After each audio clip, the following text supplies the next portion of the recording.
एक नोट्स बना लेना है। नोट्स आप एक कॉपी ले लीजिए और उस कॉपी पर डे डेट के अनुसार आप डेट, जैसे पहले आपने यूनिट नंबर 10 डाला, यूनिट नंबर 10 डेट आप मेंशन कर सकते हैं कि आज ये जो तारीख है 19 तारीख, ठीक है, 19/12/2023। और उसके नीचे टॉपिक आप मेंशन कर दीजिए सामाजिक प्रतिरक्षा, और इसके आधार पे आप सभी लोग जो है नोट्स बनाते जाइए अपनी कॉपी पर, है ना। तो नोट्स वो चीज़ें बनाइएगा जो मैं बताऊंगा आपको कि ये इंपॉर्टेंट है, इसके आप नोट कर लीजिए। तो उसको आप लोग क्या करिए, नोट कर लिया करें। जो इंपॉर्टेंट लगता है मैं आप लोगों को बताता भी रहता हूँ कि IMP है परीक्षा के दृष्टिकोण से, तो उसे आप लोग नोट कर लिया करें। तो देखिए, सामाजिक प्रतिरक्षा आज का हमारा टॉपिक है, ये यूनिट नंबर 10 है। मैंने कल बताया भी था कि रीज़न मैंने इसलिए यूनिट नंबर 10 लिया है कि एक बार हम लोग लास्ट से देखते हैं। शुरुआत की चीज़ें हमें पता ही होती है, सोशल वर्क की डेफिनेशन वगैरह काफ़ी समय से हम लोग स्टडी कर रहे हैं सोशल वर्क में। बाकी उन पर मैं बातचीत करूँगा आप लोगों को, बीच बीच में जो चीज़ें आएंगी मैं वहाँ पे आप लोगों को रिलेट भी करवाता रहूँगा साथ साथ। तो पहले मैं आपको बता दूं कि सामाजिक प्रतिरक्षा में अगर कोई क्वेश्चन पूछा जाता है तो वो प्रश्न किस तरीके से बनाए जाएंगे। पहले आपको एक बार प्रश्नों से रूबरू करवा दो, फिर आप लोगों को इसके कॉन्सेप्ट पर बात करूंगा। एक क्वेश्चन आता है आपके सामने कि प्रतिरक्षण व्यवस्था, देखो सामाजिक प्रतिरक्षा के ही अंतर्गत सवाल पूछा जाता है और कहेगा प्रतिरक्षण व्यवस्था है, प्रतिरक्षण व्यवस्था का प्रयोग, प्रतिरक्षण व्यवस्था का प्रयोग किस है ना, किस प्रकार की आपराधिक, देखिए सामाजिक प्रतिरक्षा वाली प्रक्रिया में अगर हम बात करते हैं तो आपराधिक प्रवृत्तियां बेसिकली मेंशन होती हैं। तो आपराधिक प्रवृत्तियों पर अंकुश, आपराधिक प्रवृत्तियों पर अंकुश लगाने के लिए किया जाता है, अंकुश लगाने के लिए किया जाता है। ये क्वेश्चन है आपके सामने, 4 ऑप्शन रहेंगे। पहला ऑप्शन कहेगा भाई कि बाल अपराध है क्या, दूसरा ऑप्शन आपसे कहेगा कि स्त्रियों से संबंधित है क्या, ये स्त्रियों से संबंधित। थर्ड ऑप्शन आपसे कहेगा कि अनैतिक व्यापार से रिलेटेड है क्या ये, और फोर्थ ऑप्शन यानी डी ऑप्शन आपसे कहेगा कि ये सभी है क्या। तो सवाल बड़ा आसान सा है। क्वेश्चन कह रहा है कि प्रतिरक्षण व्यवस्था का प्रयोग जो है किस प्रकार का आपराधिक प्रवृत्तियों पर अंकुश लगाने का कार्य करता है। तो ये आपके सामने एग्जाम में प्रश्न इस तरीके से बनाए जाते हैं। तो सही जवाब इसका यहाँ पे देखिए, अगर मैं बात करूँ बाल अपराध से भी है, स्त्रियों से संबंधित भी है, व्यापार से भी है, और साथ ही साथ अगर यहाँ पे ऑप्शन डी की बात कर रहे हैं सभी, यानी ऑप्शन नंबर डी आपका यहाँ पे करेक्ट होगा। तो एक टाइप का प्रश्न इस तरीके से बनाए जाते हैं। यूजीसी नेट में अगर मैं आपसे बात करूं तो एक प्रश्न जब अप्लाइड के रूप में देखा जाता है तो कभी कभी वहां पर विशेषताओं को शामिल कर देता है। जैसे मैं एक सवाल विशेषताओं से भी ले लेता हूं। सवाल कहेगा कि निम्नलिखित में से, निम्नलिखित में से कौन सामाजिक सुरक्षा की विशेषता है, कौन सामाजिक सुरक्षा की विशेषता है, ये सवाल रहेगा। ऑप्शन आपके सामने रहेगा, कहेगा कि मानवीय अधिकार,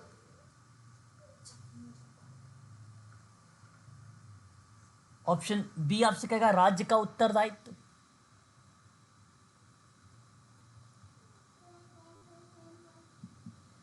सी ऑप्शन आपसे रहेगा कि विशिष्ट आवश्यकताएं, विशिष्ट आकस्मिकताएं कह लीजिए,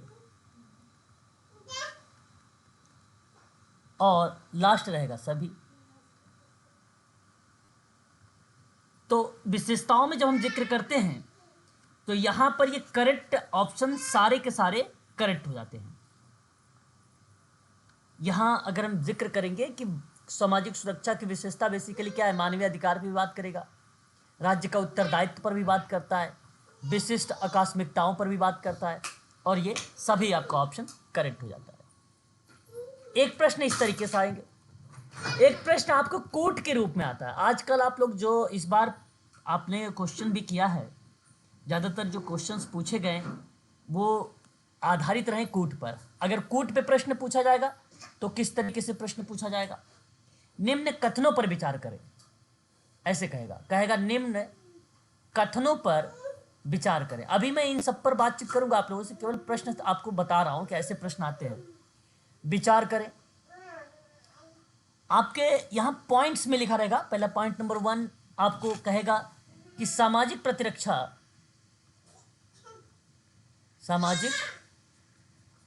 प्रतिरक्षा के मुद्दों में बाल श्रम और आपसे कहेगा कि महिलावादी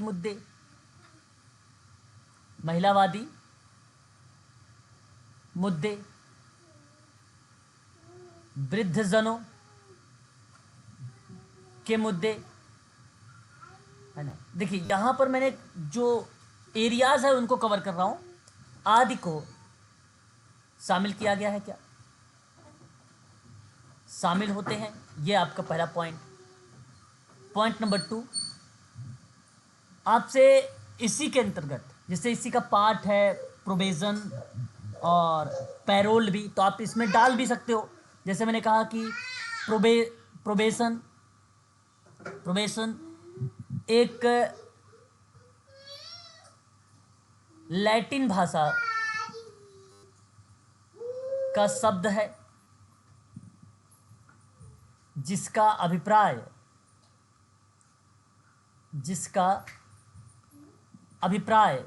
परीक्षण करना है। ये दूसरा कूट हो गया। तीसरा पॉइंट आपको लिखेगा कि प्रोबेशन का सूत्रपात, प्रोबेशन सामाजिक प्रतिरक्षा का पार्ट है, ध्यान रखिएगा।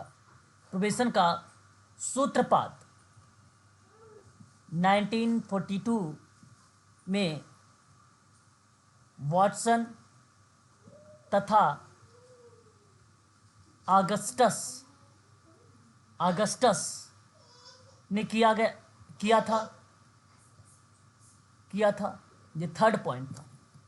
पॉइंट 4 आपसे कहेगा कि प्रोबेशन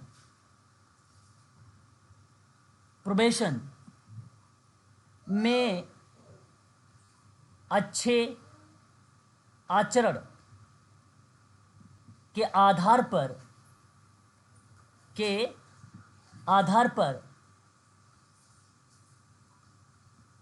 अपराधियों के दंड को स्थगित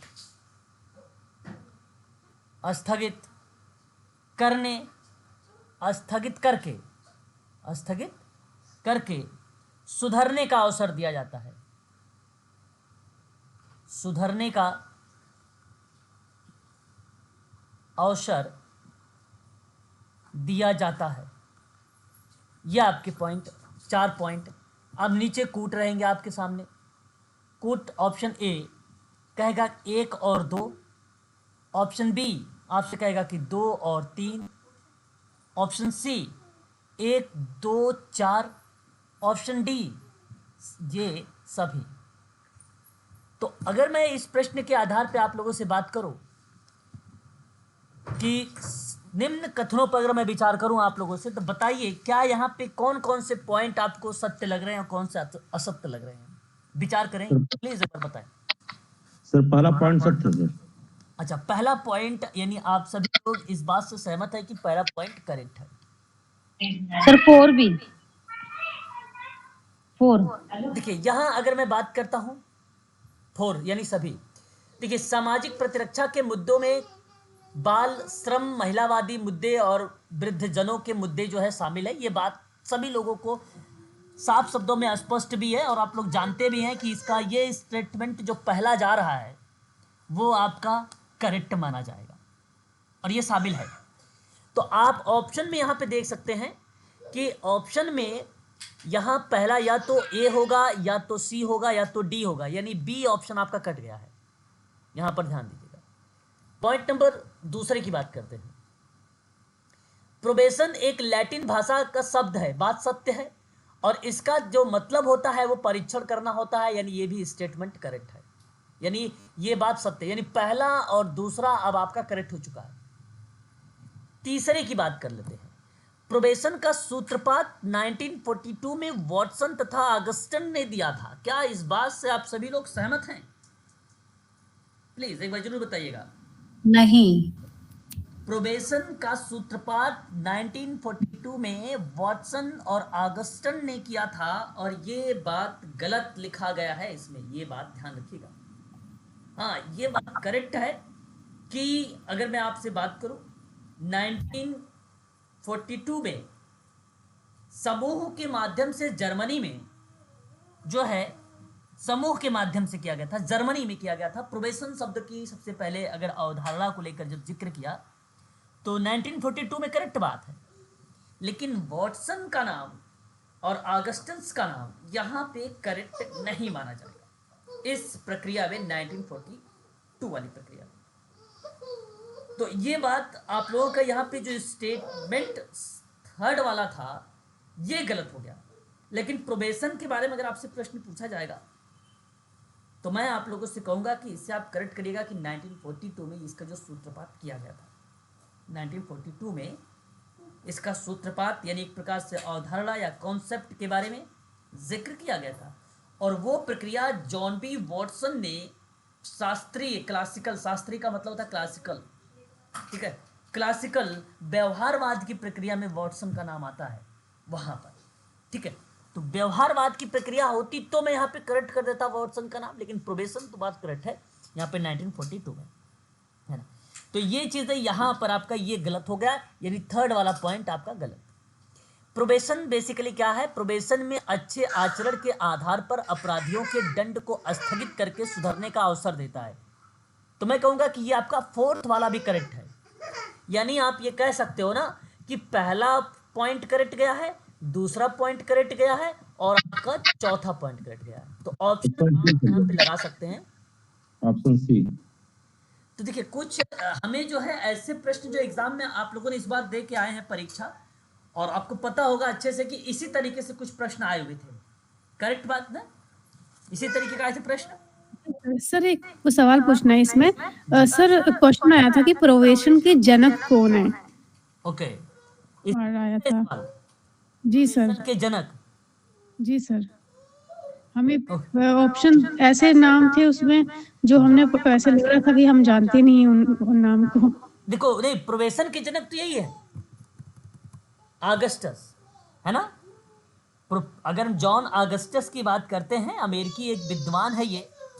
प्रोबेशन शब्द को बेसिकली जब अंग्रेजी में जिक्र किया तो इसी ऑगस्टन, जॉन ऑगस्टन ने ही किया है, तो जनक इन्हीं को कहा जाता है ना। जॉन ऑगस्टन्स को ही जनक कहा जाता है। ये एक दंड सुधारक प्रक्रिया मानी जाती है और इन्होंने ही सबसे पहले शुरुआत किया था, ठीक है। और कैदियों के पुनर्वास को लेकर इन्होंने बड़ी रुचि रिप्रेजेंट किया था, और उस रुचि को सन 1841 में ही स्टार्ट कर दिया था उन्होंने, 1841 में, 1841 में, है ना। तो ये बात आप ध्यान रखिएगा। यहाँ पे अगर आपसे प्रश्न बने कि परिवीक्षा के जनक कौन है, तो आप जॉन ऑगस्टन का नाम लगाइएगा प्लीज। करेक्ट है ये बात, एक बार स्पष्ट करिए। यस सर, एक बार वो जर्मनी का भी बता दो ना, क्या कह रहे थे जर्मनी का? जर्मनी में एक समूह के माध्यम से जो है 1942 में ना प्रोबेशन शब्द का जो है सूत्रपात किया गया था, एक समूह के माध्यम से, एक ग्रुप के माध्यम से किया गया था, है ना। एक ग्रुप के माध्यम से, ग्रुप का माध्यम मतलब ये था कि कोई कार्य हो रहा है तो ग्रुप वर्क के माध्यम से। तो प्रक्रिया, अगर मान लो सवाल यहाँ पे मैं ग्रुप वर्क रखता तो मुझे लिखना चाहिए था प्रोबेशन का सूत्रपात 1942 में समूह के माध्यम से जर्मनी में किया गया, तो करेक्ट था, गलत नहीं था, तो वहां पे करेक्ट था। यहाँ तो मैंने सूत्रपात का नाम भी लिख दिया और यहाँ पे मैंने प्रोबेशन के सूत्रपात का जो जनक है उनका भी नाम लिख दिया, तो इस वजह से क्या हुआ, कंफ्यूज कर दिया दोनों पॉइंट, है ना।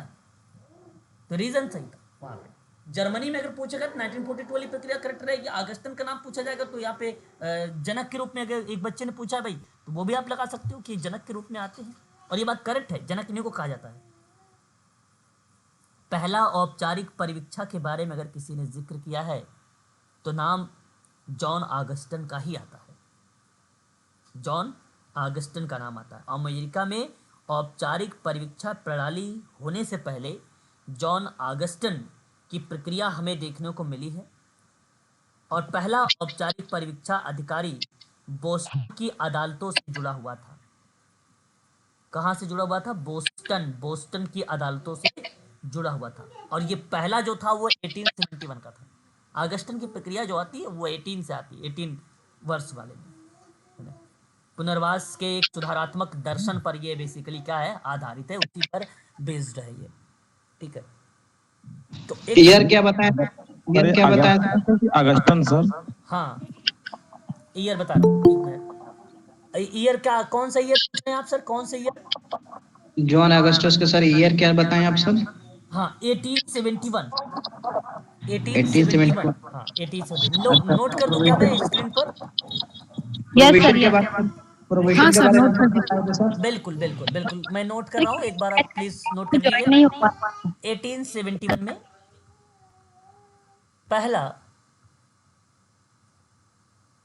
पहला औपचारिक परिवीक्षा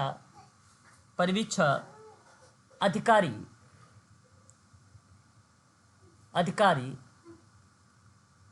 बोस्टन की अदालतों से जुड़ा था। यह आप ध्यान रखिए। और 1909 में संघीय स्तर पर ना एक परिवीक्षा बिल पेश की गई थी, लगभग 20 साल पहले की बात है, और उस प्रक्रिया में जो है ये रिप्रेजेंट नहीं हुआ, प्रस्तुत नहीं किया गया, एक प्रकार से आप एक लिखित पारित नहीं हुआ। तो हालांकि परीक्षा में नहीं पूछा जाता वो पार्ट, लेकिन आप चाहो तो उसे भी आप ध्यान में रख सकते हो। दूसरी बात, पुनर्वास के सुधारात्मक दर्शन पर अगर कोई चीज आधारित है वो परिवीक्षा आधारित है। पुनर्वास के सुधारात्मक दर्शन, पुनर्वास के, मैं नोट कर रहा हूं, सुधारात्मक दर्शन, पुनर्वास के सुधारात्मक दर्शन। तो आप ये कह सकते हैं कि इस पे आधारित है। बेसिकली क्या था ये कि अमेरिका राज्य के वयस्क और किशोर परिवीक्षा कार्यक्रम स्थापित किए गए थे। अमेरिका में क्या स्थापित किया गया था? वयस्क के लिए और किशोर के लिए, जो एडल्ट थे, उनके लिए एक परिवीक्षा कार्यक्रम जो है रखा गया था, स्थापित हुआ था। और वो जो कार्यक्रम रखा गया था ना, वो पुनर्वास के सुधारात्मक दर्शन पर आधारित था, उन्हीं पर बेस्ड था। तो वो प्रक्रिया वहीं पर आना शुरू हो गई। तो इसलिए मैंने यहाँ पर मेंशन कर दिया कि पुनर्वास के सुधारात्मक दर्शन पर ज़्यादातर प्रक्रियाएं जो होती, जो भी कार्यक्रम वगैरह होता है, सो इसी पर बेस्ड होता है, इसी पर बेस्ड होता है। और जनक का नाम अगर आप लोगों से पूछा जाए कि परिवीक्षा के जनक कौन है या प्रोबेशन के जनक कौन है, तो क्या नाम लगाएंगे आप लोग, बताइए एक बार। John Watson, Augustan. Augustan, Watson का नाम नहीं आना चाहिए यहाँ पे, पता चला आपने ऑगस्टन का नाम लगा दिया है ना। जॉन ऑगस्टन, ठीक है। इसका सूत्रपात जो है 1942 1841 ना सर, 1841। अच्छा, नहीं, इसका प्रारंभिक जो दौर था, इसका जो प्रारंभिक दौर था जॉन ऑगस्टन का 1841। नहीं सर, ये प्रोबेशन का सूत्रपात कब हुआ है? ऑगस्टन के द्वारा तो 1841। अच्छा, और वैसे आप बता दें कि प्रोबेशन का सूत्रपात 1942 में हुआ जर्मनी में। हाँ, जर्मनी वाली प्रक्रिया में जो है एक ग्रुप के माध्यम से, समूह, 1942 में। हाँ, समूह के माध्यम से। सर ऊपर 1971 मेंशन किया वो सर। वो 1879 औपचारिक परिवीक्षा अधिकारी बोस्टन की अदालत से जुड़ा हुआ था। तो वह प्रक्रिया में जैसे परिवीक्षा कार्यक्रम जो था वो सभी अदालतों का एक हिस्सा होना चाहिए था। एक कंपलसरी बात वहां पर किया गया था 1871 में। मैं लिख दूं वो भी पॉइंट हाँ 1871 सर, का। थोड़ा सा मेंशन कीजिए सर। बिल्कुल, देखिए आप लिख सकते हैं 1871 वाली प्रक्रिया में अगर मैं बात करूं तो मैंने भी आपको लिखवाया कि औपचारिक परिवीक्षा अधिकारी बोस्टन की अदालतों से जुड़ा हुआ था। दैट इज राइट, ये आपका करेक्ट है, वहां पे आपने ये लिखा। ये बेसिकली क्या था, ये जो परिवीक्षा कार्यक्रम था, एक बार प्लीज म्यूट रहिएगा। अगर हम बात करें परिवीक्षा परिवीक्षा कार्यक्रम जो था, ये कार्यक्रम आपने नाम सुना होगा मैसाचुसेट्स का नाम है ना। तो उस प्रक्रिया में अगर हम बात करते हैं उसकी सभी अदालतों में, मैसाचुसेट्स की सभी अदालतों में, ठीक है, आप मुझे लिखा सभी अदालतों का हिस्सा होना अनिवार्य था। हिस्सा होना अनिवार्य था। तो ये बातें उनके द्वारा ये चीजें जो है प्रस्तुत की गई थी, ठीक है, ये करेक्ट हो जाता है फिर यहाँ पर। ये क्या लिखे हैं सर? मैसा, उसके बाद क्या लिखे हैं सर? मैसाचुसेट्स, इसका नाम मैसाचुसेट्स बोला जाता है ना, मैसाचुसेट्स। ये जानते हैं क्या है?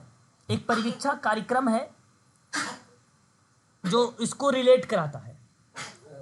मैसाचुसेट्स बोस्टन, इसकी कैपिटल बोस्टन बेसिकली है। मैसाचुसेट्स पूर्वी संयुक्त राज्य अमेरिका का एक न्यू इंग्लैंड क्षेत्र में एक राज्य है वो, और पश्चिम में न्यूयॉर्क से उत्तर की तरफ अगर हम बात करते हैं तो वह एरिया जो जानी जाती है वो मैसाचुसेट्स के नाम से जानी जाती है ना। इसका कैपिटल बोस्टन है। कैपिटल क्या है उसका? बोस्टन है, ठीक है, बोस्टन इसकी कैपिटल। बोस्टन सन 1630 में आया था, इसलिए मैं कभी कभी बोलता नहीं बोस्टन, ये 1630 में आया था बोस्टन, ठीक है।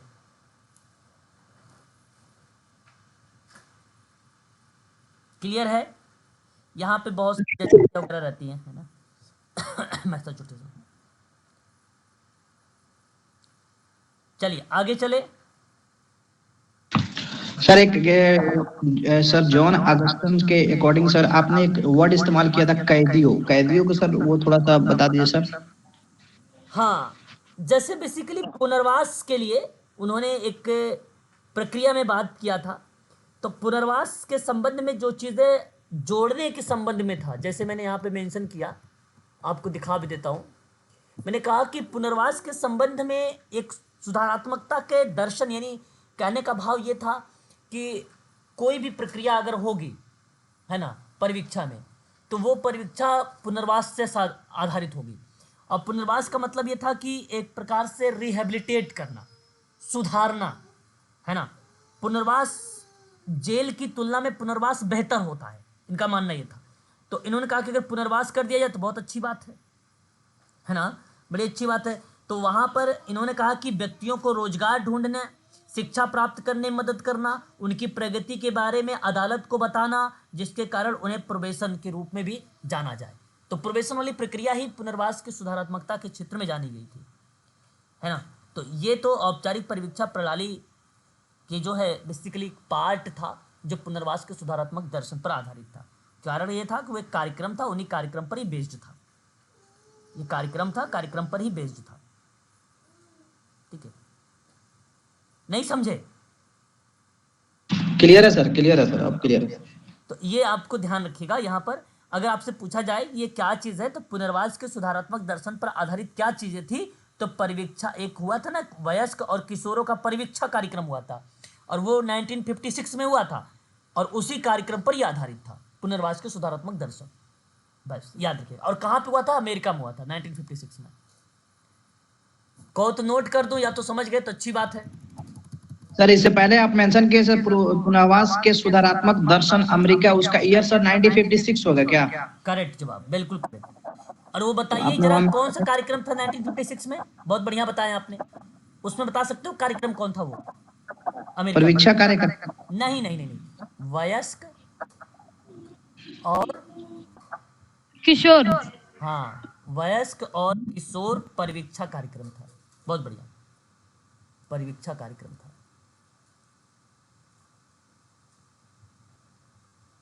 ये था, यही था। ठीक है, अब क्लियर हो गया? आप सेंटेंस क्लियर हुआ सर। ओके, चलो बहुत बढ़िया। Hello sir. बताइए। सर ये सामाजिक प्रतिरक्षा को ये सामाजिक सुरक्षा और हिंदी में और क्या कह सकते हैं? सामाजिक रक्षा भी बोल सकते हो, सामाजिक सुरक्षा भी बोल सकते हैं आप, सामाजिक प्रतिरक्षा भी बोल सकते हैं आप, सामाजिक रक्षा भी बोल सकते हैं, रक्षा युक्त भी कह सकते हो, कई नाम हिंदी में। Okay sir. मैं टॉपिक ले लेता हूँ इसी सामाजिक प्रतिरक्षा को। चले आगे बढ़े, इसके संकल्पना पर हम लोग बातचीत करें। प्लीज एक बार बताएं, सामाजिक प्रतिरक्षा की संकल्पना पर बातचीत करना स्टार्ट करें। Yes sir, yes. ओके, चलिए देखिए, ये तो बेसिकली यूनिट नंबर 10 का सिलेबस है, और यूनिट नंबर 10 में अभी हम लोग देखने चल रहे हैं सामाजिक प्रतिरक्षा। फिर उसके बाद हम लोग अधिनियम के बारे में पढ़ेंगे, आपराधिक न्याय प्रणाली वगैरह के बारे में पढ़ेंगे। इसमें किशोर न्याय बच्चों की देखभाल संरक्षण अधिनियम की बात करेंगे। देखिए यहाँ पर जो 2000 है ना, नया सिलेबस अगर हुआ तो 2021 वाला देगा। तो मैं आप लोगों को 2021, 2000, 2015 और 2019 सभी अमेंडमेंट जो है उसको भी बताऊंगा। अनैतिक व्यापार निवारण अधिनियम 1986 है, आपराधिक परिवीक्षा अधिनियम 1958 है, भिक्षावृत्ति अधिनियम 1959 है जो बॉम्बे के माना जाता है सबसे पहले। स्वापक औषधि और मन प्रभावी पदार्थ अधिनियम है, आप लोग जानते हैं, नारकोटिक्स से रिलेटेड इसको बोला जाता है, 1986 है।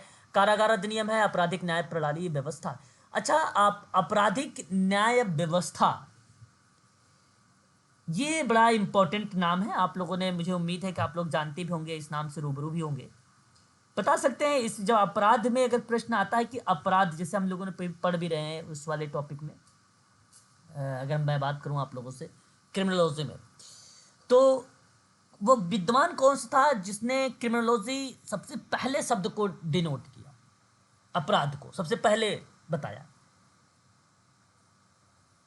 आपने नाम सुना होगा रेफिल गैरफेलो के बारे में, मैंने आप लोगों को पहले भी बता रखा था। अब तो मैं यहाँ पे नोट कर देता हूँ थोड़ा सा, ये भी टर्मिनोलॉजी बहुत इंपॉर्टेंट है क्योंकि परीक्षा में हो सकता है आप लोगों से पूछा जाए। तो क्रिमिनोलॉजी जो शब्द है, सबसे पहले अगर बात करते हैं, सबसे पहले अगर किसी ने जिक्र किया तो एक विद्वान का नाम आता है, उसका नाम है रफेले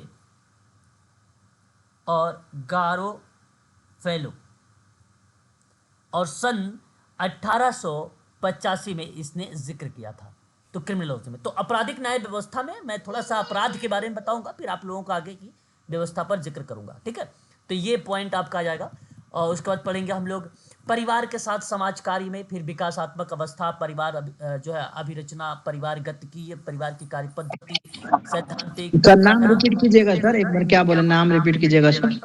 ओके, तो नाम नोट करिए, रफेले ये है, और गारोफेलो इनको बुलाया जाता है। दो है क्या सर? 18 नहीं, नाम एक ही है। आर गारोफेलो कह सकते हो आप, या रफेले गारोफेले कह सकते हैं, बात एक ही नाम है, ये एक ही नाम है ना। उसके बाद अगर हम बात करते हैं तो विकास के बारे में थोड़ा सा पढ़ेंगे, विकास की नीतियां वगैरह क्या है, फिर पर्यावरण के बारे में देखेंगे, फिर डिजास्टर मैनेजमेंट के बारे में देखेंगे ना। तो ये आपका, हाँ, तो चलिए शुरू करते हैं। हाँ, लक्ष्मी क्लास में नहीं हो क्या? लक्ष्मी मैसेज भाई कर रही, लक्ष्मी सर मेरे को बार बार नेटवर्क इशू हो रहा है मेरे सर, आवाज आज अगर वीडियो रिकॉर्ड हो जाए तो प्लीज सेंड करिए। हाँ, रिकॉर्डेड क्लास है, लक्ष्मी अगर क्लास में है तो भाई ठीक है, नहीं तो रिकॉर्डेड क्लास है, सबको पता है। तो चलिए एक बार देखिए, ये सामाजिक प्रतिरक्षा को मैंने अभी आप लोगों से क्वेश्चनों से रूप सर एक चीज पूछनी थी सर, आप क्रिमिनोलॉजी शब्द का सबसे पहले सर यहाँ पे उपयोग बताए हैं सर, क्या है इस चीज को? पहले शब्द का प्रयोग गारफोलो ने किया था। अच्छा, सोसेरे ऐसे एक नाम आता है, उनका नाम कंप्लीट हम भूल रहे हैं। किसमें?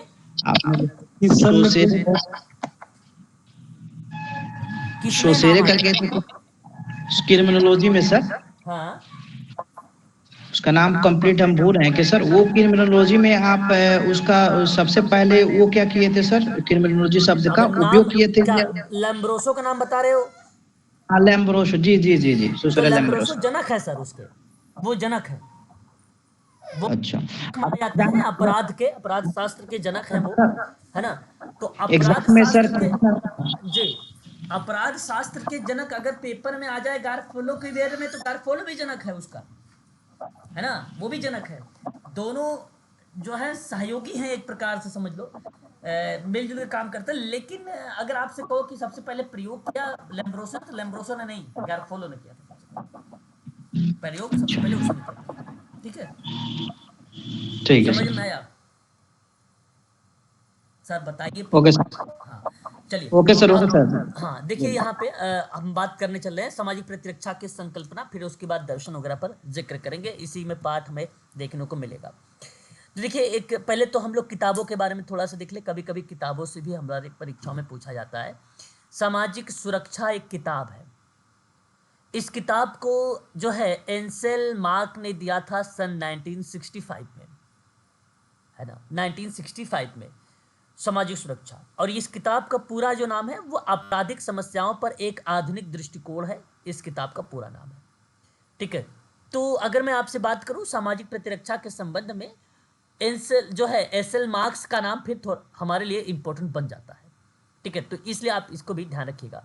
एस के भट्टाचार्य का सर नाम था sir Sanjay Kumar sir Bhattacharya. Sir ऊपर आपने सामाजिक सुरक्षा, उसके बाद आपराधिक समस्याओं पर एक आधुनिक दृष्टिकोण, तो सर ये एग्जाम में अगर सामाजिक सुरक्षा करके बुक का नाम पूछता है, ये नहीं, ये जो लास्ट वाला है वो करके पूछता है सर। ये वाला, हाँ, आपराधिक समस्याओं पर एक आधुनिक दृष्टिकोण ये करके पूछता है, बिल्कुल। हाँ, तो अगर ये ठीक पूछ है। ठीक लेता है तो आप इस तरीके से जवाब दे। यदि आपको केवल सामाजिक सुरक्षा को लेकर रूप में पूछेगा तो भी आप ये दोनों, या तो किताब पूरा पूछ लेगा कि सामाजिक सुरक्षा डैश करके आपराधिक समस्याओं पर एक आधुनिक दृष्टिकोण किसने लिखा, ऐसे भी लिख देता है पेपर में। ठीक है, तो ये 3 टाइप से प्रश्न बना सकता है, पर जो टाइप प्रकार है उसके 3 टाइप हो सकते हैं। ठीक है, एस के भट्टाचार्य की बात करते हैं। 1981 में सामाजिक रक्षा की अवधारणा और क्षेत्रों पर इन्होंने बात किया। रीडिंग इन सोशल डिफेंस में इन्होंने इस किताब पर जिक्र किया। तो सामाजिक प्रतिरक्षा की अवधारणा और क्षेत्र की एक किताब थी, और इस किताब में अगर किसी का नाम आता है तो एस के भट्टाचार्य का नाम आता है। ये दोनों के दोनों अभी ऊपर के जो नाम आए हैं हमारे दृष्टिकोण से इंपॉर्टेंट है। अगले पॉइंट, भारत सरकार के द्वारा एक समाज कल्याण मंत्रालय ने सन 1974 में एक किताब राष्ट्रीय संस्थान सोशल डिफेंस नई दिल्ली के तरफ से इन्होंने प्रकाशित किया, और उस किताब का नाम था भारत में सामाजिक रक्षा। तो ये भी इंपॉर्टेंट है, परीक्षाओं में ऐसे भी सवाल बन जाते हैं कि समाज कल्याण मंत्रालय के द्वारा कौन सी किताब प्रस्तुत की गई है नई दिल्ली में। तो भारत में सामाजिक प्रतिरक्षा या भारत में सामाजिक सुरक्षा भी कह सकते हो, भारत में सामाजिक रक्षा भी आप बोल सकते हो। 1974 में आई थी किताब, तो ये भी इंपॉर्टेंट हुआ। फिर अगर हम बात करते हैं तो भारत सरकार ने, वही जो समाज कल्याण मंत्रालय है, इसी ने सन 1980 में 6 साल बाद एक और किताब प्रस्तुत किया सामाजिक रक्षा में ही, और उस किताब का नाम था राष्ट्रीय सामाजिक रक्षा संस्थान अपरिपेक्ष, यानी एक दृष्टिकोण के रूप में सामाजिक रक्षा संस्थान।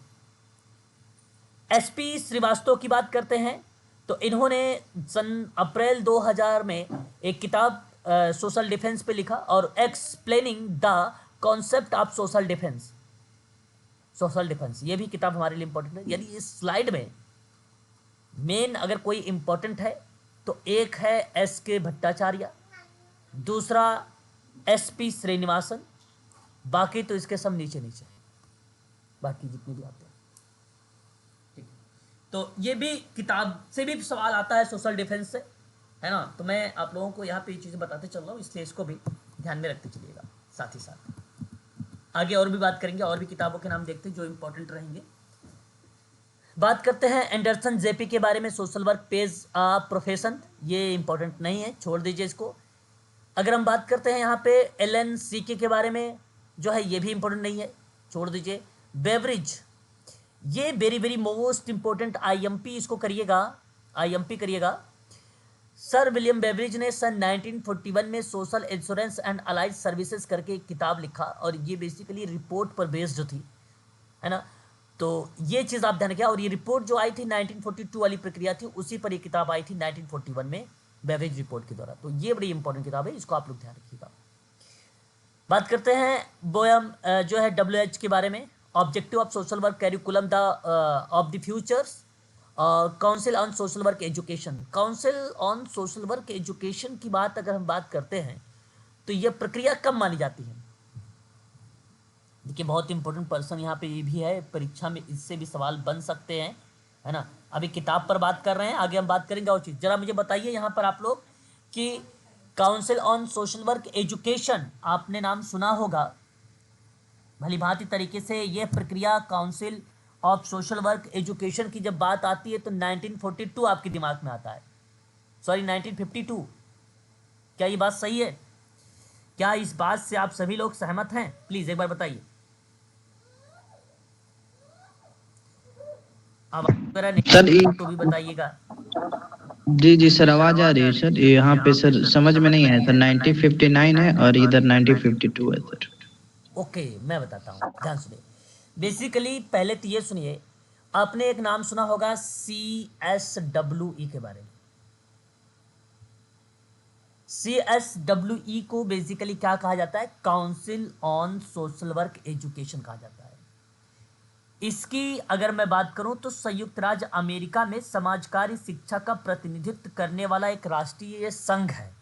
ये जो आप देख रहे हैं इस समय, ये बेसिकली स्नातक और मास्टर डिग्री वाले जो सामाजिक कार्य के कार्यक्रम होते हैं, यहाँ व्यक्तिगत सामाजिक कार्य के शिक्षक, व्यवसायी और गुणवत्तापूर्ण समाज कार्य शिक्षा को आगे बढ़ाने के लिए समर्पित ये एजेंसी है। और ये एक प्रकार से सोशल वर्कर की गुणवत्ता को बढ़ावा देना और समाज कार्य की शिक्षा का समर्थन करना, पेशेवर का विकास करना इत्यादि जैसे सामाजिक और आर्थिक न्याय के व्यवसाय के लक्ष्यों को प्राप्त करने में एक अहम भूमिका निभाता है।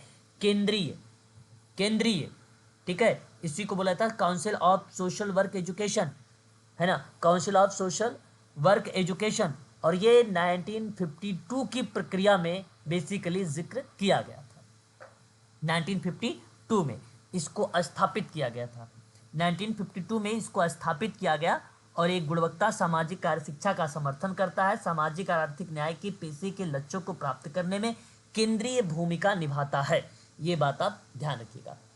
तो आपका सही अगर पूछेगा कि स्थापना कब हुई तो 1952 लगाइएगा। लेकिन बोयम WH एक विद्वान है, इन्होंने 1959 में objective of social work curriculum का मतलब होता है पाठ्यक्रम को ध्यान में रखते हुए भविष्य में इन्होंने कुछ बनाए ऑब्जेक्टिव, उद्देश्य, और वो उद्देश्य जो थे council on social work education पर आधारित थे। तो ये कॉन्सेप्ट बोयम WH का था, 1959 में आया। इससे पहले ये स्थापित हो गया था, बाद में ये सब उद्देश्य वगैरह बनाए इन्होंने। हालांकि क्या इसका पहले, इसका मतलब ये नहीं कि वहां पे ये उद्देश्य नहीं थे, उद्देश्य थे, लेकिन किताब बाद में आई, स्थापना ये पहले हो गई थी, इसकी अलग की बात है। ठीक है, ये किताब इस सर इसमें से तो दो सवाल बन सकते हैं सर, CSWE के अकॉर्डिंग और आपको बोयम WH के अकॉर्डिंग सर। बोयम WH, बोयम एक विद्वान का नाम है, बोयम एक, जी मतलब इसमें से, हाँ जी बिल्कुल बन मतलब सकता है, इसमें बिल्कुल बन से, सकता है, बिल्कुल बन सकता है, बिल्कुल। हाँ, यहाँ तक कोई दिक्कत तो नहीं है ना? बता दीजिए। नहीं सर, क्लियर है सर। मैंने आप सर, लोगों ये के एक जी बता 1952 वाला नाम लिख दीजिएगा सर इस पे। लिख तो दिया। यहाँ पे देखिए, council on social work education की स्थापना अमेरिका में 1952 है, ये लिखा हुआ है ऑलरेडी, लिखने की क्या जरूरत है। इन शॉर्ट में आप कह सकते हो ESWE, इन शॉर्ट में बोलते हैं इसको, है ना। ठीक है। अब देखिए यहाँ पे सुनिए, नाम मैंने आप लोगों से पहले इसके बारे में, देखो पुराने बच्चे जो होंगे उनको पता होगा, एलिस चेनी का नाम मैंने सबसे पहले कहा था भाई, ये समाज कार्य का जो परिभाषा था 1926 में सबसे पहले अगर किसी व्यक्ति ने दिया तो वो था अमेरिका का विद्वान था जिसका नाम था एलिस चेनी, 1926 में। अब इनकी एक किताब आई 1926 में ही, और उस किताब का नाम था nature and scope of social work, और American association of social workers पर ये बेस्ड थी। तो आप यहाँ पे कह सकते हो कि नेचर मतलब प्रकृति और क्षेत्र, किसके बारे में बात कर रहे हैं? क्षेत्र और प्रकृति के किसके पार्ट में? तो समाज कार्य के पार्ट में। तो समाज कार्य का क्षेत्र और प्रकृति की किताब 1926 में एलिस चेनी ने लिखा था। ये किताब आपके लिए करेक्ट है। अभी तक परीक्षा में ये पूछा नहीं गया है, और मुझे ऐसा भी लग रहा है कि आगामी परीक्षाओं भी नहीं बनाएगा, आगामी परीक्षा में भी नहीं बनेगा, है ना। ठीक है, ये सवाल। हाँ, लेकिन हेलन क्लार्क का नाम इंपॉर्टेंट है। IMP है, ये इससे पूछा जा चुका है और आगामी परीक्षा में आ भी सकता है। 1947 की एक किताब आई और उस किताब का नाम था principle and practice of social work, और इस किताब में 3 युगों के बारे में जिक्र हुआ है। जानते हैं 3 युग कौन कौन से थे? बताइए। Principle and practice of social work में 3 युग थे। एक था प्राचीन काल, मध्यकाल, आधुनिक काल। बिल्कुल सही जवाब, बहुत बढ़िया जवाब। प्राचीन काल, मध्यकाल और आधुनिक काल। आधुनिक काल बेसिकली व्यवसाय वाली प्रक्रिया, आज जो है प्राचीन और मध्य दोनों इन्वॉल्व हैं इसमें। मध्य में मानवतावाद थी, प्राचीन में दान हो गया, अर्थदान, वस्तुदान, ये सारी प्रक्रिया चल रही थी, उसको प्राचीन काल में। ये बातें थी हेलन क्लार्क की। 1947 में principle and practice of social work की किताब मेंशन किया गया था। 3 युग थी, वर्ष भी आप ध्यान रखेंगे तो ये हमारे लिए इंपॉर्टेंट रहेगा। अच्छा, सुगाता दास गुप्ता की बात कर लेते हैं। ये भी देखो, दास गुप्ता का नाम भी परीक्षा में पूछा जाता है, आया हुआ है, सुमलित वाले में प्रश्न आया हुआ दास गुप्ता का नाम। इनकी किताब थी सोशल एक्शन। इस सोशल एक्शन में किताब का नाम था in ministry of social welfare, है ना। और ये basically government of India edition था encyclopedia of social work in India करके। तो ये सवाल परीक्षा में पूछा गया था, अगर परीक्षा में आए कि encyclopedia of social work in India, ठीक है, तो ये भी आप करेंगे दास गुप्ता का नाम। यदि social action in ministry of social welfare पूछेगा तो भी आप नाम लगाइएगा दास गुप्ता का नाम। ये दोनों के दोनों ना किताबें दास गुप्ते के द्वारा है, हालांकि किताबें एक ही है, वो एडिशन है एक प्रकार से। तो पहले सर यहाँ पे एक चीज पूछनी sir, encyclopedia of the social work India.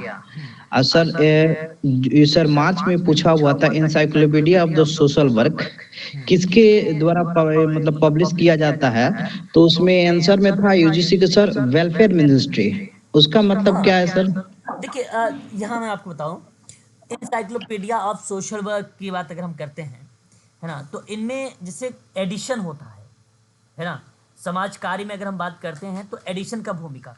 तो अगर मान लीजिए यहाँ पे अगर पब्लिश कर रहे हैं तो वो समाज कल्याण, तो समाज, अब देखिए यहाँ पर मिनिस्ट्री ऑलरेडी खुद है ना, अगर हम बात करें इन मिनिस्ट्री ऑफ सोशल वेलफेयर, है ना, और ये मिनिस्ट्री ऑफ सोशल वेलफेयर की जो किताब थी सोशल एक्शन पर बेस्ड थी, इसी का एडिशन बना इंसाइक्लोपीडिया। तो encyclopedia of social work in India किताब दास गुप्ता की है। अगर पब्लिशन की बात करता तो वेलफेयर के द्वारा की जा रही, तो कोई बात नहीं, कोई इश्यू नहीं है ना।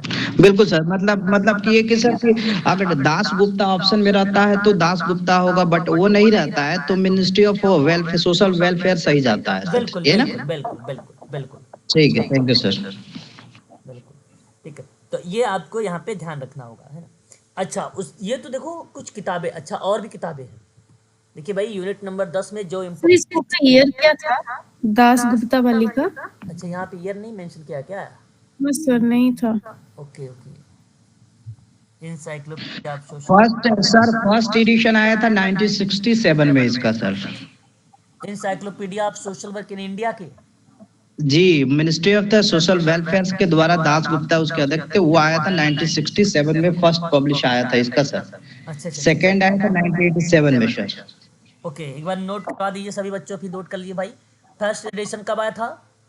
1967 सर। सेकंड एडिशन आया था 1987 सर, 20 साल के बाद। ओके, चलिए, ये दोनों वर्ष यहाँ पर मेंशन करिए, 1967 और 1987। गुड, बहुत बढ़िया, ठीक है, ये 2 चीज़ आप मेंशन कर लीजिए, ठीक है। चलिए आगे देखिए, उसके बाद देखिए, आपने नाम सुना होगा दुर्गाबाई देशमुख के बारे में। दुर्गाबाई देशमुख की अगर देखिए, इनका अगर कोई आता है परीक्षा में तो ज़्यादातर केंद्रीय समाज कल्याण बोर्ड का नाम आपने सुना, हालांकि ये सोशल वेलफेयर इन इंडिया के नाम पे भी भूमिका जो है निभाता है। तो बेसिकली दुर्गाबाई देशमुख ने 1960 में प्रीफेस द प्लानिंग कमीशन पे एक किताब आई, और ये किताब गवर्नमेंट ऑफ इंडिया का एक प्रकार से क्या था, एडिशन था, जो द पब्लिश की गई बेसिकली गवर्नमेंट इंडिया के द्वारा से ही, और दोबारा ये बना सोशल वेलफेयर इन इंडिया। तो सोशल वेलफेयर इंडिया परीक्षा में पूछा जाता है, तो सोशल वेलफेयर इन इंडिया किससे संबंधित है? तो दुर्गाबाई देशमुख से संबंधित है, और ये 1960 में है ना। आपने एक नाम सुना होगा केंद्रीय समाज कल्याण बोर्ड, सुना है आपने? केंद्रीय समाज कल्याण बोर्ड, जी सर, हाँ, उसकी अध्यक्ष थी मैं। हाँ, केंद्रीय समाज कल्याण बोर्ड की अगर मैं बात करता हूँ ना, तो इसमें इनकी भूमिका बड़ी अहम मानी जाती है। 12 अगस्त 1953, 12 अगस्त 1953 को केंद्रीय समाज कल्याण बोर्ड में इन्होंने इसकी स्थापना किया, यानी विकास के प्रथम अध्यक्ष के रूप में रहे और बड़ी पॉजिटिव इन्होंने कार्य किया है। तो मैं आने वाले टाइम में जो यूनिट्स हैं उसमें मैं कवर करूंगा। पॉइंट है केंद्रीय समाज कल्याण बोर्ड का, ठीक है, दुर्गाबाई देशमुख का, परीक्षा में बहुत बार पूछा जाता है ना। आने वाले समय में सर इसके अकॉर्डिंग जो पब्लिकेशन है जो भी सारे मेंशन कीजिएगा सर। हाँ हाँ बिल्कुल बिल्कुल, केंद्रीय समाज कल्याण बोर्ड का तो पूरा टॉपिक ही रहेगा ना। स्वतंत्र जी म्यूट हो जाइए, थोड़ा आवाज आ रहा है बैकग्राउंड में। हाँ, अब देखिए एक नाम डायलेस RSM की बात करते हैं। इनकी इंपॉर्टेंट किताब है ही नहीं, सोशल पॉलिसी इन एक्शन करके किताब लिखा था इन्होंने 1969 वाली, है ना। तो ये इतनी इंपॉर्टेंट रही नहीं और परीक्षा में आता भी नहीं है। ऑथर फिंक बहुत इंपॉर्टेंट पर्सन है, very very most important, IMP इनका नाम करिएगा। ऑथर फिंक ने 1942 में the field of social work एक किताब लिखा था। ऑथर फिंक, है ना, the field of social work किताब बड़ी फेमस रही है और ये किताब ऑथर फिंक की है और परीक्षा में अगर पूछा जाए तो भी आप लोग को जवाब देना यही होगा, ठीक है। Field of social work,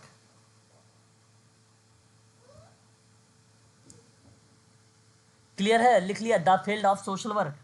yes yes sir. हाँ, और नाम अगर आपसे पूछा जाएगा तो नाम आप लोग ऑथर फिंक का नाम आप लोग बताइएगा और यहाँ सही जवाब हो जाएगा 1942 वाली प्रक्रिया में ऑथर फिंक का नाम, और ये करेक्ट हो जाएगा।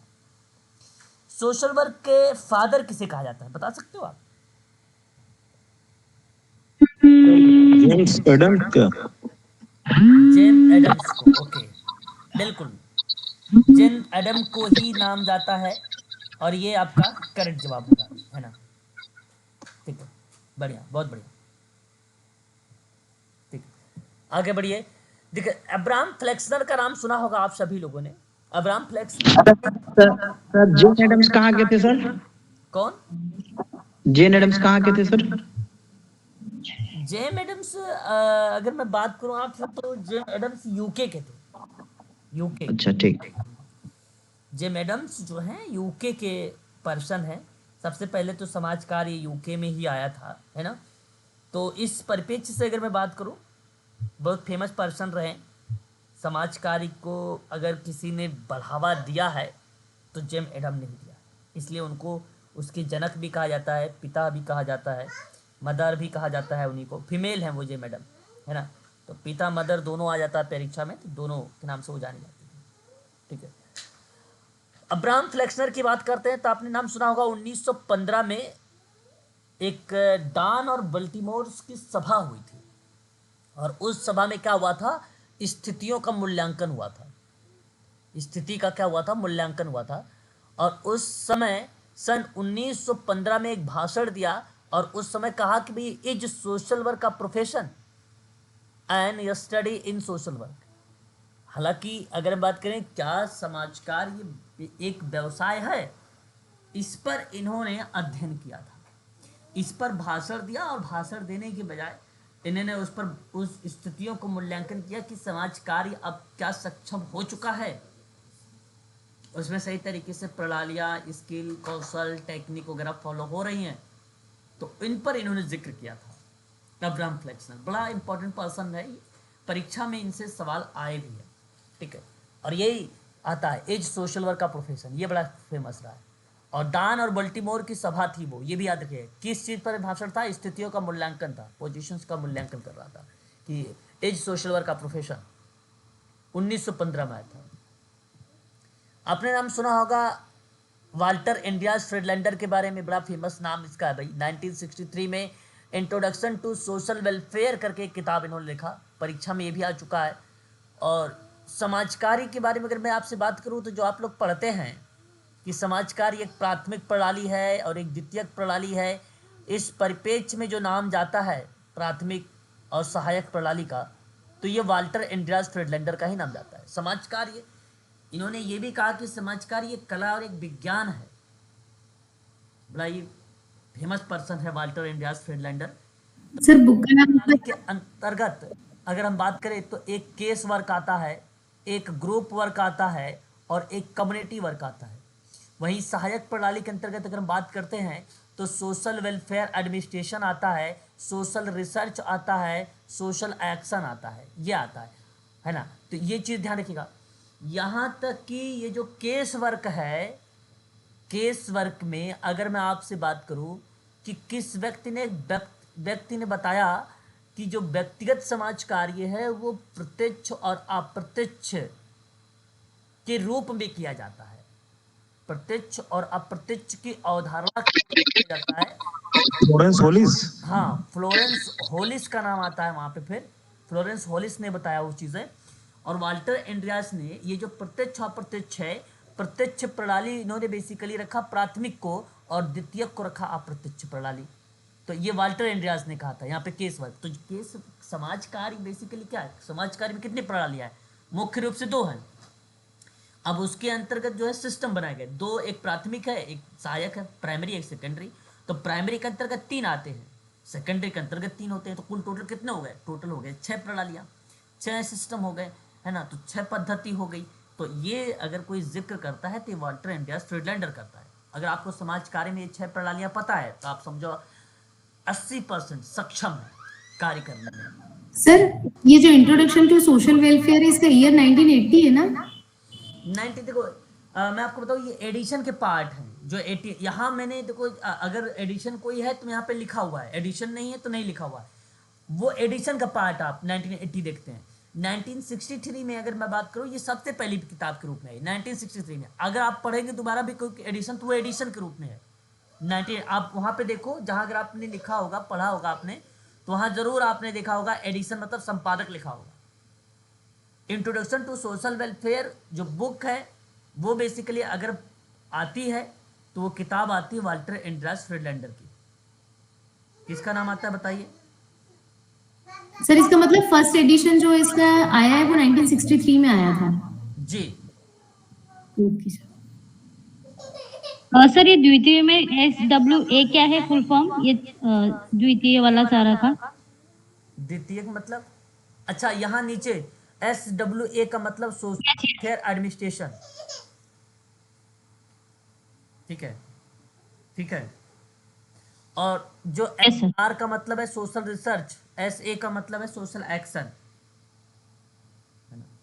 Thank you sir. देखो मैं बताऊँ इंट्रोडक्शन टू सोशल वेलफेयर की बात करते हैं, है ना।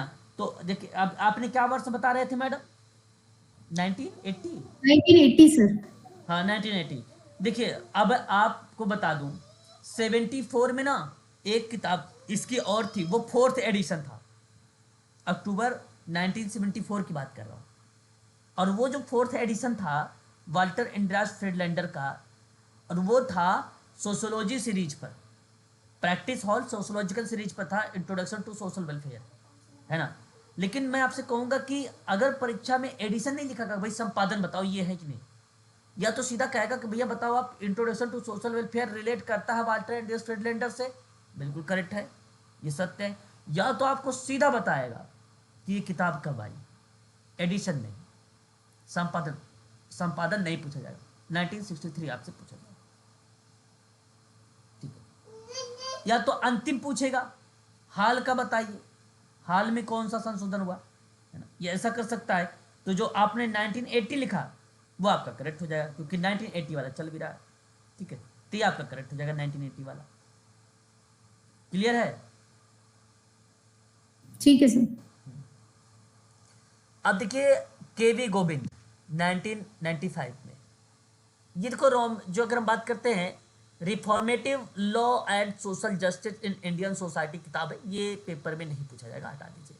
इंट्रोडक्शन लेबर ऑर्गेनाइजेशन की बात करते हैं आप, इंटरनेशनल लेबर ऑर्गेनाइजेशन आपने नाम सुना होगा 1919 वाली, ILO का नाम सुना है ना आपने? Yes yes. तो 1942 में बेसिकली क्या किया भाई, जो है approaches to social security and international survey करके किताब लिखा ILO ने। तो जो अगर हम बात करें अप्रोचेस से संबंधित किताब है, उपागम से रिलेटेड किताब है, ये सामाजिक सुरक्षा को ध्यान में रखते हुए बनाया था आयल्लो ने। तो मुझे नहीं लगता कि ये इंपॉर्टेंट है, लेकिन यस के खिदुका का नाम अगर हम बात करेंगे तो आईएमपी है, ये पेपर में आपने नाम देखा भी है, यस के खिदुका। तो 1962 में the meaning of social work इन जो है in India the meaning of social work in India के बारे में अगर बात करें, एस के खिदुका का नाम। एडिशन देखो यहाँ पे आ गया, संपादक है, इसका संपादक का नाम बदला, फिर नाम रखा भाई सोशल वर्क इन इंडिया। अब परीक्षा में जो आजकल पूछा जाता है यही पूछा जाता है, सोशल वर्क इन इंडिया, आजकल यही आता है। अब the meaning of social work बहुत कम पूछता है, सोशल वर्क इन इंडिया पूछता है। वही 1962 का है, एस के खिदुका, बहुत इंपॉर्टेंट नाम है ये, परीक्षा के दृष्टिकोण से ये आ चुका है, इसको आप ध्यान रखिएगा। ऑप्शन में भी ये आता है ना, ये ऑप्शन भी आता है। कितनी किताब मैंने ले लिया भाई आज, ओ माय गॉड, ये किताब की पीडीएफ, अच्छा नहीं बस 2 स्लाइड और है, 2 स्लाइड है। ये थोड़ा पीछे कर दीजिए, पढ़ा रहे थे स्लाइड नीचे कर दीजिए, क्या हुआ? स्लाइड नीचे कर दीजिए जो बता रहे थे खिदुका वाली। अच्छा, पीछे प्रीवियस स्लाइड। जी जी सर ये पीडीएफ जरूर सेव कर लीजिएगा ना ये वाला। हाँ बिल्कुल श्योर शेयर करेंगे मैम, श्योर, है ना। तो बेसिकली क्या है कि ये देखो ना, मैंने जो अभी आपको बताया है ये यूनिट नंबर 10 के है, ऐसे नहीं मैंने पूरी सोशल वर्क की किताबें रख ली है यहाँ पे, ये भी मत सोचिएगा। ये यूनिट नंबर 10 के अंतर्गत अभी मैंने केवल जो टॉपिक स्टार्ट करने वाला हूँ सामाजिक रक्षा, उसके अंतर्गत कुछ आप देख रहे हैं ना, सोशल सिक्योरिटी, सोशल वर्क, है ना, ये कहीं कहीं उन चीज़ों को रिलेट करा रहा है। तो मैं आपको यहाँ पे आपको चीज़ें बता रहा हूँ। इनकी दो बुक क्या, ये दो बुक का कितना देखिए सॉरी सर, 2 बुक का, इनकी 2 बुक इसमें है इस लाइन में। नहीं, एक ही बुक है, वो मीनिंग वाली वो एडिशन हो गई, संपादित हो गई अब। अच्छा, ये जो मीनिंग है, the meaning of social work वाली सर किताब है ना, ये एक है। इसी में देखो एस के खिदुका का संपादित सोशल वर्क इन इंडिया में। अच्छा इसको हाँ ये सर ये एडिशन कब हुआ था वो बता दीजिए, थोड़ा सा समझ नहीं आया। देखिए, संपादन एडिशन का मतलब एग्जैक्ट वर्ष ही तो नहीं मैं पता भाई एडिशन कब हुआ, लेकिन ये एक एडिशन का पार्ट है। और ये परीक्षा में भी नहीं पूछा जाएगा, पूछा भी कि भाई इसका नाम बताइए कब आएगा, तो यही आएगा, ये नहीं पूछा जाएगा एडिशन, है ना। Okay sir. हाँ ये नहीं पूछा जाएगा, है ना। ऐसे में तो बहुत एडिशन होते हैं इसके, सारी किताबों का कहीं ना कोई एडिशन ही होता है ना। इतने वर्ष हो जाते हैं कि भाई ये, हाँ ये है कि भाई अगर बराबर पढ़ाओ उसको तो उसको वो चीज़ें याद रहती है ना। अब एडिशन उतना पूछता नहीं है परीक्षा में, कोई किसी भी परीक्षा में ज़्यादा नहीं पूछा जाएगा एडिशन, एक आध आ गया तो तुक्का है समझो, और उसे बनाए भी नहीं जाते हैं एडिशन। अगर हम बात करते हैं, कृष्णा नाम है, कृष्णा नाम लिखा हुआ है, कृष्णा अय्यर जस्टिस बिहार के 1980 में जो है जस्टिस एंड बियार्ड किताब है, डीप एंड डीप पर किताब है, न्यू दिल्ली, बट ये किताब नहीं पूछा जाएगा 1980।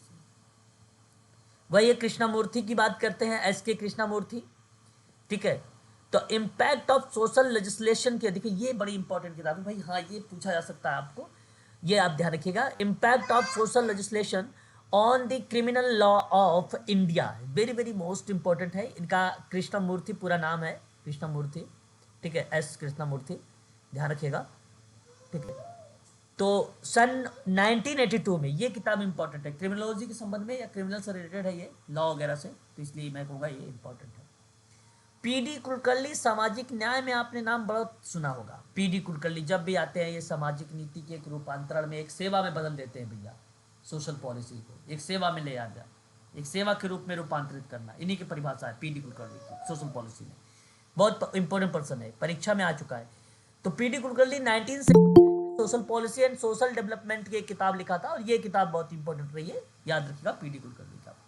पीडी कुलकर्णी एक और किताब लेकर आते हैं 1987 में, social policy in ministry of social welfare, government of India, यानी एडिशन का पार्ट आया। फिर encyclopedia of social work in India, ठीक है। तो बेसिकली यहाँ अगर आपसे प्रश्न बनता है सोशल पॉलिसीज में, तो आप सोशल पॉलिसी में the ministry of social welfare का नाम 1987 लगाइएगा, और सोशल पॉलिसी में जब भी नाम आए तो सबसे पहले ही नाम आपको पीडी कुलकर्णी सोचना है। जब भी सोशल पॉलिसी में अगर आया भी आज तक ना, तो केवल पीडी कुलकर्णी से ही सवाल आए, ये भी आपको बता दूं। डेविड मिलर की बात करते हैं, सोशल जस्टिस की बात करते हैं, डेविड मिलर, है ना, इंपॉर्टेंट नहीं है, छोड़ दीजिए।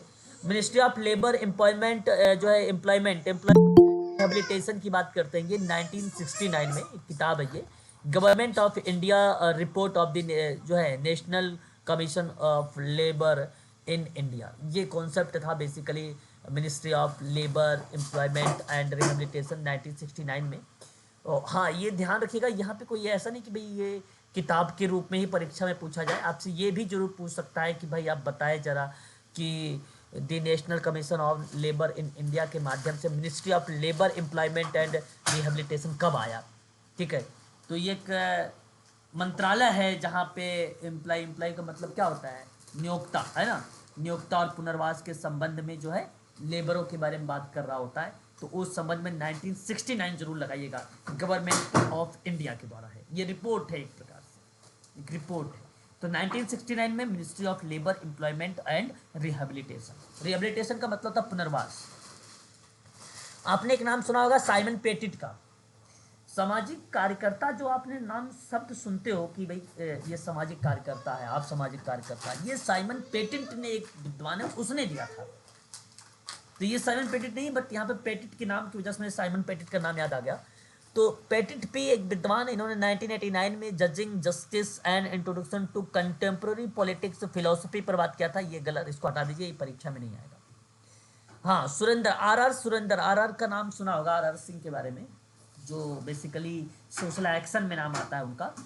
तो सुरेंद्र सिंह का नाम भी परीक्षा में आता है, याद रखिएगा, ये आजकल आधुनिक समय में चल रहा है, वर्तमान समय में चल रहा है। तो सोशल जस्टिस थ्रू रिसोर्स, जो अगर हम बात करें जो है रिजर्वेशन मतलब एक प्रकार से अगर हम बात करें आरक्षण वगैरह की बात करना, है ना। तो सामाजिक न्याय के संबंध में अगर आपसे सवाल पूछा जाए, जस्टिफिकेशंस ऑफ या एंड स्टडीज, ठीक है, studies for increasing its effectiveness.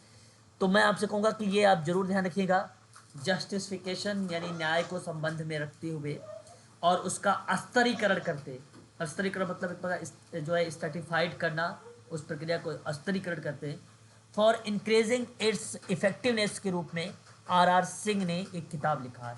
तो कभी भी किताब अगर पूछा जाए जस्टिफिकेशन को लेकर, तो भी आप वहाँ पे सोशल जस्टिस में जस्टिफिकेशन में आप आर सिंह का नाम लगाइएगा। और अगर आपसे सोशल पॉलिसी पूछेगा तो पीडी कुलकर्णी का नाम लगाइएगा। किसका नाम लगाएंगे? पीडी कुलकर्णी का नाम लगाइएगा। समझ रहे हो ना मेरी बात? बताओ, बोलते रहिए भाई साथ साथ। रिपीट कर दीजिए, पीडी कुलकर्णी का नाम कब लगाना?